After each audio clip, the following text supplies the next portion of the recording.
Hello student, I am your geography teacher Vivek from California Public School. Student, this is chapter 9 is going on, and here the chapter name weathering and denudations. Okay, so in this chapter we already discussed what is the weathering and types of weathering.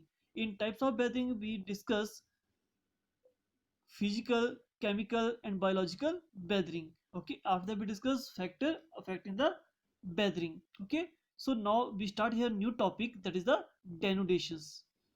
Denudation is called gradation and its agent landform made by the wind. So here we discuss the 2 point. First is gradation and its agent and landform made by wind. Okay, so first we discuss here gradation and its agent. In geology, denudation is the long-term sum of the process that cause the wearing away of the earth's surface by moving water, ice, wind, and waves, leading to a reduction in elevation and relief of landform. Means जो denudation क्या है, एक long term process है कि इसके through क्या हो रहा है कि हमारा जो लैंड है वो इरोड हो रहा है, आफ्टर दैट वहां से ट्रांसपोर्ट हो रहा है of the surface upper part by the moving water, ice, wind और वेव्स के through.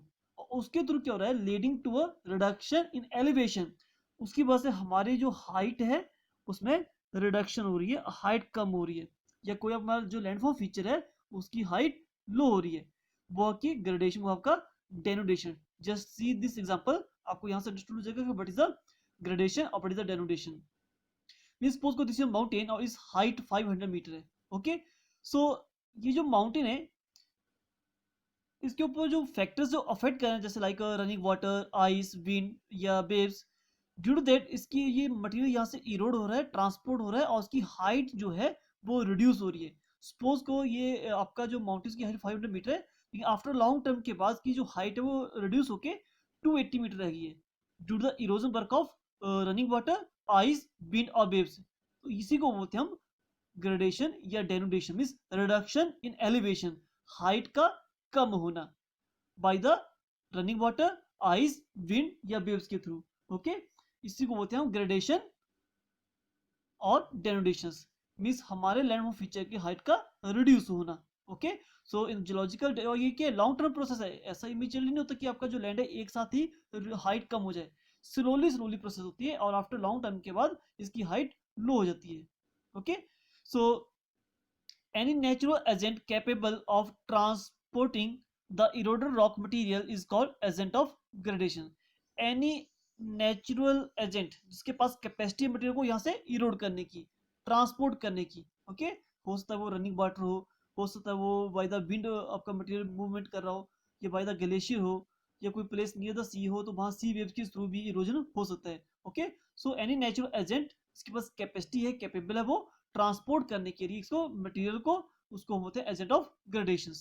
So these agent Erode the upstanding landform. जो एक स्टैंड आपका लैंडफॉर्म है इसको इरोड करेगा, कैरी करेगा और किसी पर्टिकुलर लो लिंग एरिया में जाके डिपोजिट कर देगा. सपोज को यहाँ की हाइट ज्यादा थी तो यहाँ से मटेरियल हुआ और कोई भी अदर लो लिंग एरिया में जाकर उसको डिपोजिट कर दे मटेरियल को. Okay, and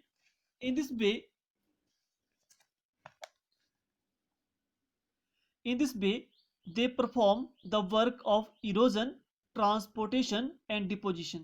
Okay, first of all material को वो कट डाउन कर रहा है, इरोड कर रहा है, उसके बाद वो ट्रांसपोर्ट कर रहा है और किसी लो एरिया में जाके डिपोजिशन कर रहा है.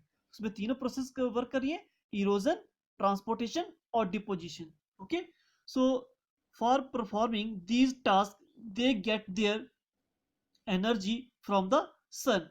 और इस सभी वर्क के लिए वो अपनी एनर्जी कहाँ से ले रहे हैं, by the sun. Because rainfall occur होगी तो वो भी due to the sun variations, due to the temperature, and will also move one place to other place due to the variation in temperature and pressure. Okay, तो इन सभी के लिए जो एनर्जी का मेन सोर्स है वो सन है.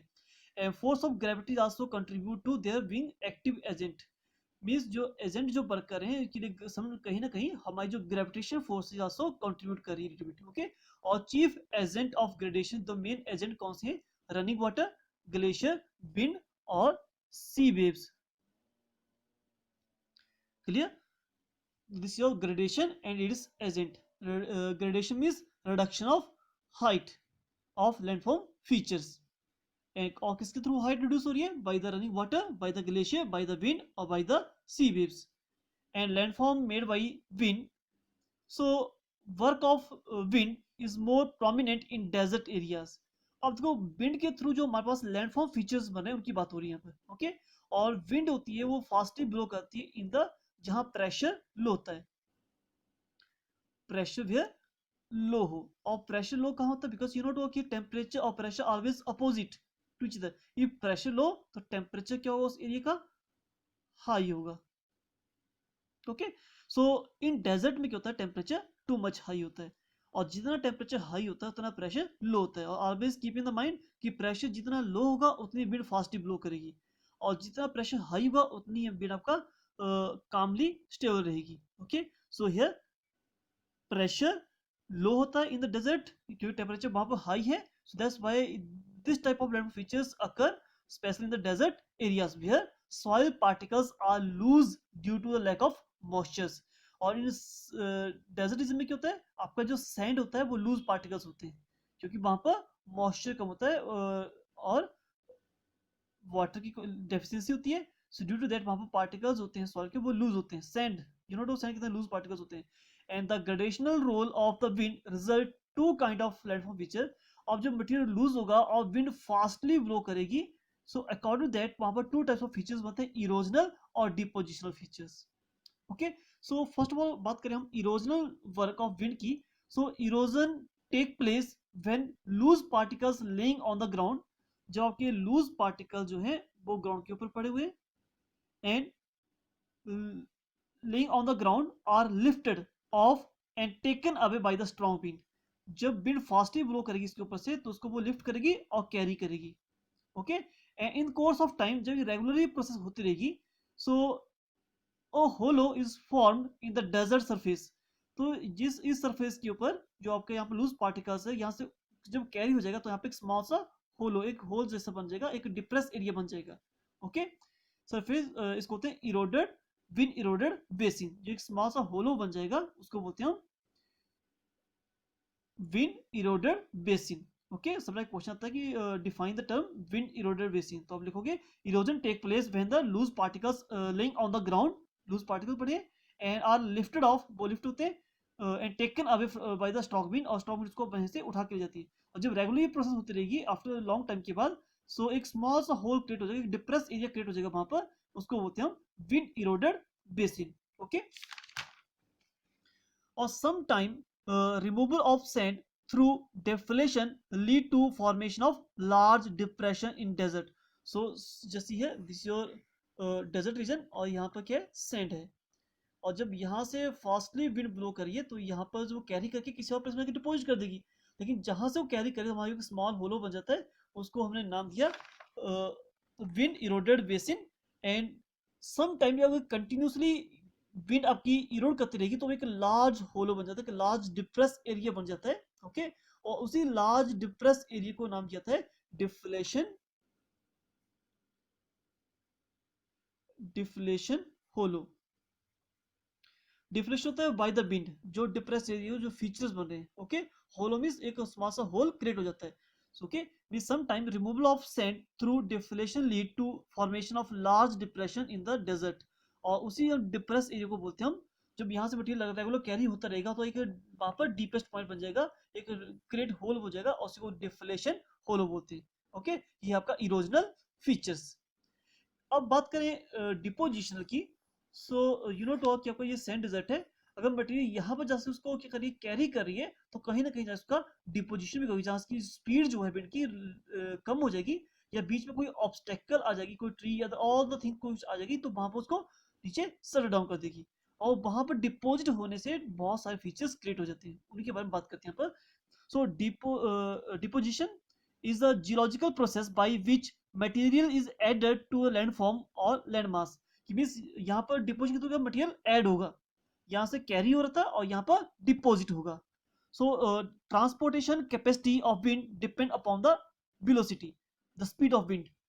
और स्पीड के ऊपर डिपेंड करेगा कि वो मटेरियल कितना कैरी करिए. यहाँ से विंड की स्पीड कितनी है उसके अकॉर्डिंग वो मटेरियल को कैरी करेगी. Okay, velocity and the sand and the dust particles carried by the it are deposit when the velocity of wind decrease or there is an obstruction in the path of wind. अब material क्या करेगी, यहाँ से material को pickup करेगी और इसके ऊपर डिपेंड करेगा इसकी स्पीड के ऊपर, इसकी वेलोसिटी के ऊपर. ओके, और जहां इसकी स्पीड रिड्यूस हो जाएगी या बीच में कोई ऑब्स्टेकल आ जाएगी लाइक ट्री या बिल्डिंग या कुछ अदर ऑल थिंग्स आ जाएगी, देन वो मटेरियल को डिपॉजिट करना स्टार्ट कर देगी. जब इसकी स्पीड रिड्यूस हो जाएगी, डिक्रीज हो जाएगी या फिर बीच में कोई ऑब्स्टेकल आ जाएगी. ओके, सो उसके थ्रू यहाँ पर फीचर बनते हैं हमारे पास रिपल मार्क, सैंड-ड्यून्स और लोइसिस. ओके, अब रिपल्स क्या होते हैं, लाइक सी वेव्स की तरह, लाइक वेव्स क्रिएट हो जाती हैं, small waves like sea waves की तरह due to the deposition work of sand by the wind. जब विंड मटेरियल डिपोजिट करता है लाइक वेव्स की तरह आपके स्ट्रक्चर क्रिएट हो जाता है, उसको होता है ripple mark. Okay, and sand dunes और लाइक दिस, आपने बहुत से डेजर्ट में देखा होगा like this. So ripple mark means like a waves, वहां पर लैंडफॉर्म फीचर्स क्रिएट हो जाता है. Okay, and sand dunes, you know to कि आपने सैंड में देखा like this small small sea hills create हो जाती हैं, ये आपका क्या सैंड ड्यून्स है. और लोइसिस मींस होता है जस्ट सपोज को दिस योर डेजर्ट रीजन और यहाँ लूज पार्टिकल्स तो बाय द विंड कैरी हुआ और जो लार्ज पार्टिकल्स जिसकी स्पीड रिड्यूस होती है तो लार्ज पार्टिकल्स होते हैं वो सेटल डाउन हो जाते हैं, लेकिन जो फाइन पार्टिकल्स होते हैं by the wind easily lifted रहते हैं और सराउंडिंग एरिया में जाके डिपोजिट रहते हैं. और वहां पर सराउंडिंग एरिया में रेगुलरली जो मटेरियल डिपोजिट होता रहेगा तो वहां पे एक लैंडफॉर्म फीचर्स एक प्लेन एरिया क्रिएट हो जाएगा, उसको होता है loesses. Okay, so ripples means like waves, landform features create होते हैं. Sand dunes like this small hills create हो जाती हैं like this in sand dunes. And loess means in surrounding area में एक plain area, we can say plain landform features create हो जाता है by the deposition work of wind से. Okay, उसको होते हैं हम loesses. Are important deposition landform feature landform of wind. Okay, sand dunes is the most important features formed by the deposition work of wind. सबसे जो most important वो आपकी sand dunes है like this. Okay, तो material यहाँ से उसने carry किया, यहाँ से कैरी किया, यहाँ डिपोजिट कर दिया, यहाँ पे अगेन कैरी किया, तो कैरी करोगे तो वहां से मटेरियल आपका डिप्रेस एरिया हो जाएगा और जहाँ पर डिपोजिट करके वहां पर हाई हिल बनेगी. Okay, so sand means you know to sand क्या होता है और डून्स मींस होता है डून इज अ हिल और a mount. Mount means a small hill deposit by the wind means जो सैंड के थ्रू एक स्मॉल हिल क्रिएट हो जाएगी, उसको होते हैं dunes. Okay, sand dunes. And deposition of transported particles take place when an obstacle lie in the path of the wind or due to the decrease in the velocity of wind. कि means deposition work तभी active होगा जब आपकी wind की speed reduce होगी या फिर बीच में कोई ऑब्स्टेकल आएगी, देन मटेरियल आपका डिपोजिट होगा. Okay, so this year to features, to landform features by the wind, एक आपका depositional work of wind and here erosional work of wind. Okay, and we get 2 point of landform made by the wind, and first we after that we discuss before that gradation and its agent. Gradation means reduction of height. Okay, reduction in elevation. Elevation means height या relief of landform feature. किसी भी landform feature में height का कम होना वही क्या है आपके पास gradation है, उसी को बोलते हैं हम denudations. Okay, thank you.